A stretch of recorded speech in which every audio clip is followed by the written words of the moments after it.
Arizona, homeowner's best friend. You had brought up a good point. One of the great things in permaculture is adding a chicken to it and letting them do the work, and just that, what a great asset that is. Especially now with the price of eggs. And unfortunately, I think we're going to see the price of eggs go even higher with this avian flu that's going around. But chickens make great workers in your yard. They make great pets. Our hens are always our pets.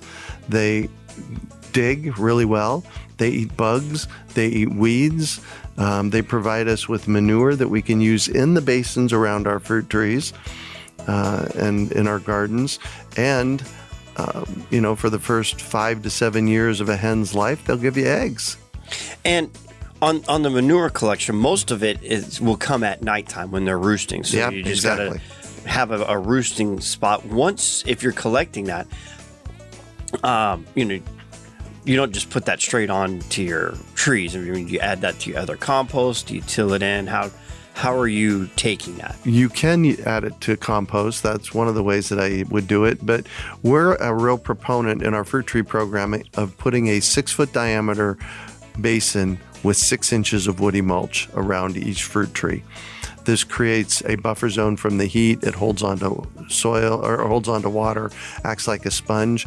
So what I used to do with the urban farm is I used to just take the chicken manure and spread it on top of that basin.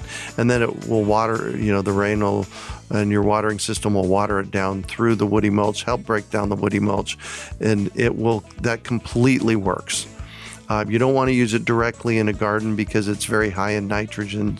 It's what we call hot, and it can burn your garden plants. But in fruit tree basins, go for it. Straight application. Nice. Yep. Exactly. Do you have a breed variety that you prefer for the desert?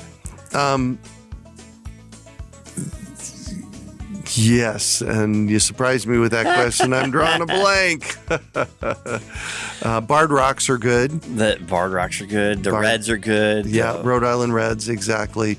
And the ones, the Americanas that do the green and blue eggs, they do pretty well here as well. And they're pretty heat tolerant.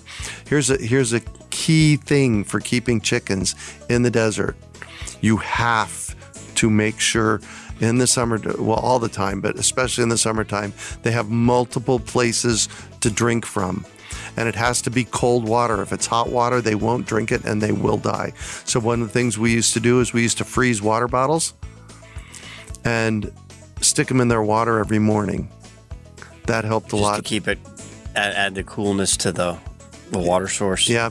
The other thing that we did at the urban farm is off of Craigslist, I bought an evaporative cooler and used it in the summertime because it just gets so darn hot for hens. Yeah, we have the same little portable evap that we put up and blows on the hen house, basically. Yeah, exactly. And when they want to, they'll get up there. Otherwise, they just free range and go on the lawn, stay under the shade, dig under the mulberry trees. Eat your bugs and weeds. Rosie on the house, every Arizona homeowner's best friend.